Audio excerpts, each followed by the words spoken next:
ഒരുപാട് പല രീതിയിലുള്ള കേസുകളും ഉണ്ട്. അതായത് സർജറി ചെയ്യുന്നതും ചെയ്യാത്തതും, ഹെഡ് ഇഞ്ചുറി ആയിട്ടുള്ള. പക്ഷേ എനിക്കെപ്പോഴും മനസ്സിലേക്ക് വന്ന ഒരു കേസാണ്. അതായത് ശരിക്കും ഒരു അജ്ഞതയുടെ പുറത്ത് ട്രീറ്റ്മെൻറ്റ് വൈകിപ്പോയതും പിന്നെ അത് ചികിത്സിച്ച് ശരിയാവുകയും ചെയ്തു. 2 കേസുകളാണ് അതിനകത്ത് പ്രധാനമായിട്ട്. ഒന്ന് ഒരു സ്പൈനിൻ്റെ ഒരു പ്രോബ്ലമാണ്.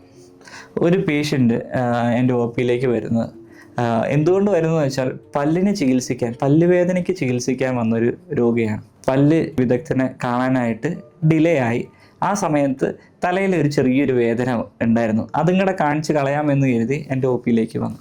അപ്പോൾ ഞാൻ വന്നപ്പോൾ ആ പേഷ്യൻ്റ് സ്ട്രക്ചറിലാണ് വന്നത്. നടക്കാനും പറ്റുന്നില്ല, എഴുന്നേറ്റിരിക്കാൻ പറ്റുന്നില്ല, കൈകൊണ്ടൊന്നും പിടിക്കാൻ പറ്റുന്നില്ല. അപ്പം ഞാൻ ചോദിച്ചു എന്തുകൊണ്ട് ഇങ്ങനെ വരുന്നു എന്ന് ചോദിച്ചപ്പോൾ 1 മാസമായിട്ട് ഭയങ്കര തളർച്ചയാണ്, പുള്ളി ഇടയ്ക്കിടയ്ക്ക് ക്ഷീണമുണ്ട്, നടുവിന് തേയ്മാനം ഉണ്ടെന്ന് പറഞ്ഞു, എല്ലുകൾക്ക് ബലക്കുറവുണ്ടെന്ന് പറഞ്ഞു. അപ്പം ഞാൻ ചോദിച്ചു ഇതിന് വേണ്ടി ടെസ്റ്റുകൾ എന്തെങ്കിലും ചെയ്തു. എക്സ്റേ ഒക്കെ എടുത്തു നോക്കി, കുഴപ്പമില്ല, വേറെ കുഴപ്പങ്ങളൊന്നുമില്ല, അതൊക്കെ ശരിയായിക്കോളും എന്ന് പറഞ്ഞ്. പനിയൊക്കെ ഉണ്ടായിരുന്നു, അതൊക്കെ ശരിയായിക്കോളും. ഞാൻ നിർബന്ധിച്ചു ഒരു ടെസ്റ്റെങ്കിലും നമുക്ക് ചെയ്തു നോക്കണ്ടേ, ഇങ്ങനെ 1 മാസമായിട്ട് കിടക്കുമല്ലേ, അദ്ദേഹം ഒരു ഓട്ടോ ഡ്രൈവറാണ്, 1 മാസമായിട്ട് ഇങ്ങനെ കിടക്കുമല്ലേ എന്ന് വെച്ചു. അപ്പോൾ നിർബന്ധിച്ചു ഞാനൊരു MRI, ഒരു സ്ക്രീനിങ് ടെസ്റ്റെങ്കിലും, സാമ്പത്തികമായ പ്രശ്നമുള്ള ഒരു സ്ക്രീനിങ് ടെസ്റ്റെങ്കിലും ചെയ്തു നോക്കാം. അപ്പോൾ സ്ക്രീനിങ് ടെസ്റ്റ് ഒന്ന് ചെയ്തു നോക്കിയപ്പോൾ കഴുത്തിൽ നല്ല രീതിയിലൊരു ഡിസ്ക് ബൾജ് ചെയ്തിരിക്കുന്നുണ്ട്. അപ്പോൾ ഞാൻ അദ്ദേഹത്തെ കാണിച്ചു കൊടുത്തു, ഇങ്ങനെ ഒരു പ്രശ്നം കിടക്കുന്നുണ്ട്, ഇതായിരിക്കാം നിങ്ങളുടെ ഒരു തളർച്ചയുടെ കാരണമെന്ന് പറഞ്ഞു. പക്ഷേ ഇത് അംഗീകരിക്കാനോ മനസ്സിലാക്കാനോ അത്രയും ഒരു വിദ്യാഭ്യാസപരമായും സാമ്പത്തികപരമായിട്ടും കുറച്ച് ബുദ്ധിമുട്ടാണ്. അപ്പോൾ ഞാൻ അദ്ദേഹത്തിന് വേണ്ടി ഒരു മരുന്ന് കൊടുത്തു, ഒരു ടെസ്റ്റായിട്ടൊരു മരുന്ന് കൊടുത്തു.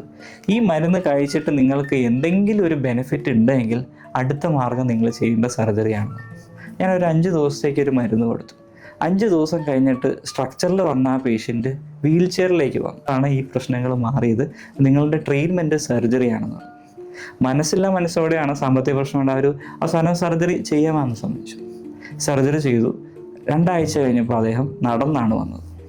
1 മാസം കഴിഞ്ഞപ്പോൾ അദ്ദേഹം ഓട്ടോ ഓടിച്ചു വിടും. കാരണം ഇത് വളരെ അജ്ഞതയുടെ പുറത്ത് എന്തുകൊണ്ട് ഈ അസുഖം വന്നു എന്ന് പോലും മനസ്സിലാക്കാനായിട്ട് നമുക്ക് ചിലപ്പോൾ പറ്റിയെന്ന് വരുന്നു. ആരെ കാണിക്കാൻ പറ്റുന്നോ, ഏത് ഡോക്ടറെ കാണണമെന്നോ ഒരു അജ്ഞതയുടെ പുറത്ത് സമൂഹത്തിൽ ഇങ്ങനെ കുറേ രോഗികൾ ട്രീറ്റ്മെൻറ്റ് കിട്ടാതെ ഇരിക്കുന്നു എന്നുള്ളത് മനസ്സിലായി. ഇതേപോലത്തെ രോഗീനെ നമുക്ക് ചികിത്സിച്ചപ്പോൾ ഉള്ള ഈ കിടന്നു വന്ന രോഗീനെ സർജറി വലിയൊരു ഡിഫിക്കൽട്ട് സർജറി, വലിയൊരു മെച്ചപ്പെട്ട സർജറി അങ്ങനെ ചെയ്യണമെന്നല്ല.